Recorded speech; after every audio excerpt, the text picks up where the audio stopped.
നദികളിലും അണക്കെട്ടുകളിലും അടിഞ്ഞുകൂടിയിട്ടുള്ള മണലും ചെളിയും വാരിമാറ്റി ഇവയുടെ സംഭരണശേഷി വർദ്ധിപ്പിക്കും എന്ന മുഖ്യമന്ത്രിയുടെ പ്രസ്താവന ശുഭോദർക്കമാണ്.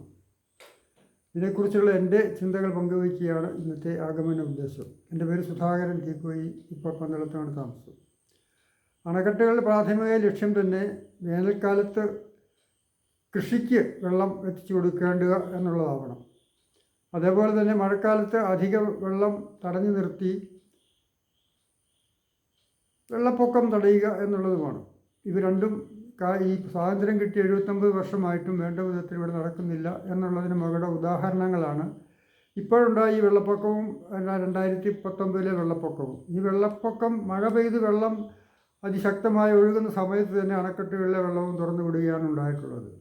ഈ അണക്കെട്ടുകളൊക്കെ പണിത് കഴിഞ്ഞ് ഇത്രയും കാലമായി ഇതിൻ്റെ അകത്ത് എത്രയധികം ചെളി അടിഞ്ഞു കൂടിയിട്ടുണ്ട്. ഇതിൻ്റെ സംഭരണശേഷി എത്ര TMC വെള്ളമാണ്, അതിൽ എത്ര TMC വെള്ളം കൂടി ഈ ചെളി മാറ്റിക്കഴിഞ്ഞാൽ ഇതിൻ്റെ അകത്ത് ഉൾക്കൊള്ളാൻ സാധിക്കും. വേനൽക്കാലത്ത് കർഷകൻ വെള്ളം കിട്ടാതെ അവൻ്റെ ഉൽപ്പന്നങ്ങൾ വാഴ, പ്രത്യേകിച്ചും വാഴ പോലെയുള്ള കൃഷി സാമഗ്രികൾ നശിക്കുമ്പോൾ ഈ വെള്ളം എത്തിച്ചു കൊടുക്കുന്ന പ്രക്രിയ കേരളത്തിൽ ഇതുവരെ നല്ല രീതിയിൽ എത്തിയിട്ടില്ല. നമ്മുടെ ഇവിടെ നിന്ന് വെള്ളം ഓസി കൊണ്ടുപോയി കൊടുക്കുന്ന തമിഴ്നാട്ടിൽ പോലും നെല്ല് കൃഷി ചെയ്യാനും കരിമ്പ് കൃഷി ചെയ്യാനും വാഴ കൃഷി ചെയ്യുന്നതിനേക്കാൾ കൂടുതൽ വെള്ളം വേണം ഇവയ്ക്കൊക്കെ. അവയ്ക്ക് വെള്ളമൊക്കെ വില കുറച്ച് കിട്ടുന്നുണ്ട്. നമ്മുടെ തൊട്ടായ സംസ്ഥാനമായ കർണാടകത്തിലും വെള്ളം വില കുറച്ചാണ് അവർക്ക് കൃഷിക്കാർക്ക് കിട്ടുന്നത്.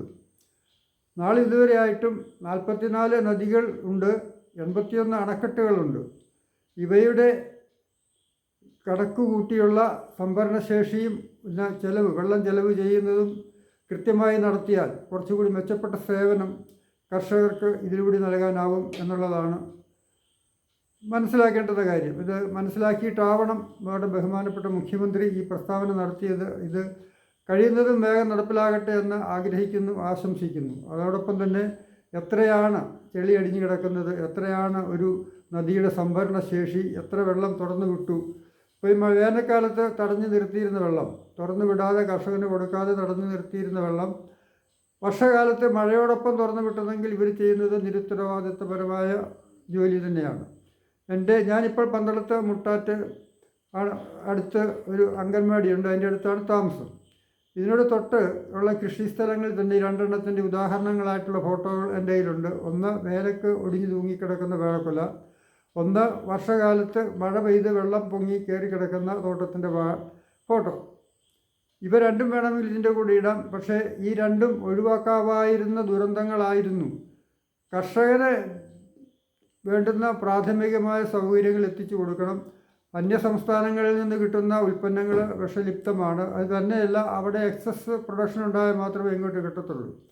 അവിടുത്തെ ഉൽപ്പാദനം കുറഞ്ഞു കഴിയുമ്പോൾ ഇങ്ങോട്ടുള്ളത് വരാതായി കഴിഞ്ഞിട്ടല്ല കൃഷി ഇവിടെ തുടങ്ങേണ്ടുന്നത്. ഇവിടെ കൃഷി ചെയ്ത് അതിനേക്കാൾ മുൻപ് തന്നെ കഴിയുന്നത്ര കീടനാശിനികൾ, രാസവളം ഞാൻ ഉപേക്ഷിക്കണം എന്ന് പറയുന്നില്ല, കീടനാശിനികൾ ഉപയോഗിക്കുന്നതെങ്കിലും കുറച്ചുകൊണ്ട് അതിൻ്റെ സമയക്രമം പാലിച്ചുകൊണ്ടെങ്കിലും ഉൽപ്പാദനം നടത്തുന്ന കാർഷിക ഉൽപ്പന്നങ്ങൾ വേണം ജനങ്ങൾക്ക് നൽകുവാൻ എന്നുള്ളതായിരിക്കട്ടെ ഭരണാധികാരികളുടെ ലക്ഷ്യം എന്ന് ആഗ്രഹിച്ചുകൊണ്ട് ആശംസിച്ചുകൊണ്ട് നിർത്തുന്നു.